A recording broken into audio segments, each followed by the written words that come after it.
अल्हम्दुलिल्लाह वस्सलातु वस्सलाम अला रसूलिल्लाह। ग्रुप आपको मसाइल और उनका ग्रुप में सवाल आयो है।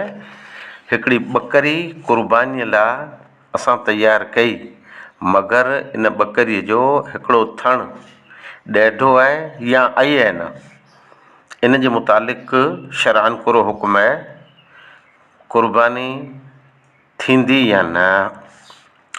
क़ुर्बानी शरअन सुन्नत मुअक्कद आहे अने क़ुर्बानी लाइ करे जानवर ऐब खां पाक खपे। अव्वल त शर्त इहा आहे जे जानवर ॿॾंदो होए, ई घेटो ॿकरो, उठ ॾाची, रिढ हर पौरू ॿॾंदो होए। आप सल्लल्लाहु अलैहि वसल्लम फरमायो, ला तज़बहू इल्ला मुसिन्ना इल्ला युसर अलैकुम फ़तज़बहू जज़ातम मिन ज़ाने। सही मुस्लिम जी रिवायत आहे। ऐं न ज़बा कयो मगर ॿॾंदो, मगर आ मथे तंगी अची वञे त ऐं रिढ जो ज़ान यानी 12 महीने जो घेटो ज़बाह कयो। से शर्त आहे। ॿिए नंबर ते उहो जानवर लंगड़ो न हुए, मंडो न हुए। अने 3 नंबर ते काणू न हुए। चौथे नंबर ते बीमार न हुए, जंहिंजी बीमारी ज़ाहिर, अने सफ़ा ॾुबरो थकल न हुए।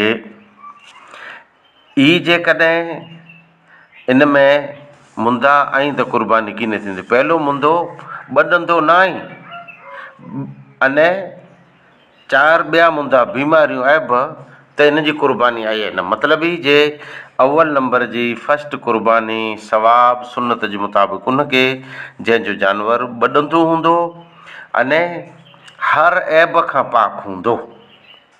हाणे अमुक उहो ऐब रहिया जेको पाण साम्हूं पेश थींदा। कच्छ अहिड़ो इलाइक़ो आहे, मालदार ऐं मालदारी ऐं अने मालदारीअ कई ऐबे खे ऐब सम्झनि था, क़ीमत घटाए छॾीनि था ऐब जे करे, अने माल इन जो डिमांड ओछो वेहे थो ऐब जे करे। त कुरो थण अने हचर ई ऐब आहे की न आहे? बेशक बाग़िया अने मालदार इन वटि ई ऐब रहियो। शरीयत में थण अने ॿिल त्रिल ई ऐब आहे न। जेकॾहिं ऐब हो त आप सल्लल्लाहु अलैहि वसल्लम साफ़ अने ज़ाहिर ॾसे ॾिनो। शरीयत जो अहिड़ो कोई मुंदो न आहे जेको इस्लाम में मौजूदु न हुए। शरीयत ख़ामोश आहे, हदीसूं ख़ामोश आहिनि। हता के मजमू ज़वाइद जी हिकिड़ी रिवायत अहिड़ी मिले थी जंहिंमें थण कटियल जानवर जी क़ुर्बानी मनाई आहे वई, मगर उहा रिवायत ज़ईफ़ रिवायत आहे। उन रिवायत जे तहत अमुक उलमा इकराम पिंड जी राय ॾिनो, मगर उहा ज़ईफ़ रिवायत आहे, लिहाज़ा उहा राय क़बूल करे में की न थींदी।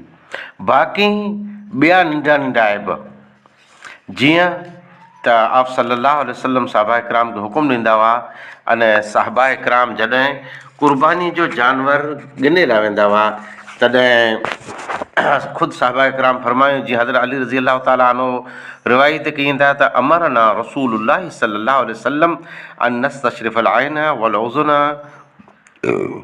व अल्ला नुज़ही बिमुक़ाबलते वला मुदाबरते वला शरका वला खरका। अने इहा रिवायत सही आहे। अली रज़ी अल्लाह ताला अन्हु रिवायत कईं था, आप सल्लल्लाहु अलैहि वसल्लम हुकुम ॾिनो जे क़ुर्बानी जो जानवर असीं उनजी अखि अने उनजो कन ॿोए चेक कयूं, क़ुर्बानी न कयूं जेको कन जानवर जो अॻिले हिसे मां कटियल हुए या पुठिले हिसे मां कटियल हुए या विच मां कटियल हुए या गोल सुराख हुए। अने आप सल्लल्लाहु अलैहि वसल्लम ई पण हुकुम ॾिनो, मनाई कयो त अहिड़े जानवर जी क़ुर्बानी न कयूं जंहिंजो अधु या अधु खां वधारे सिंग त्रुटल हुए या कन अधु खां वधारे त्रुटल हुए। अलगर्ज़ ही जेको पुठला ॿतरा ऐब थिया, इन ऐब खे जे पाण ॾिसणु वञूं त कराहियत सां इन जी क़ुर्बानी थी वेंदी, मगर सवाबु तंहिंजी कैटेगरी हल्की थी वेंदी। कन रहियो थोरो घणो चिरियल आहे, कटियल आहे, वटियल आहे, क़ुर्बानी थी वेंदी। सिंग थोरो घणो जुड़ियल आहे, क़ुर्बानी थी वेंदी। टुटल आहे, क़ुर्बानी थी वेंदी।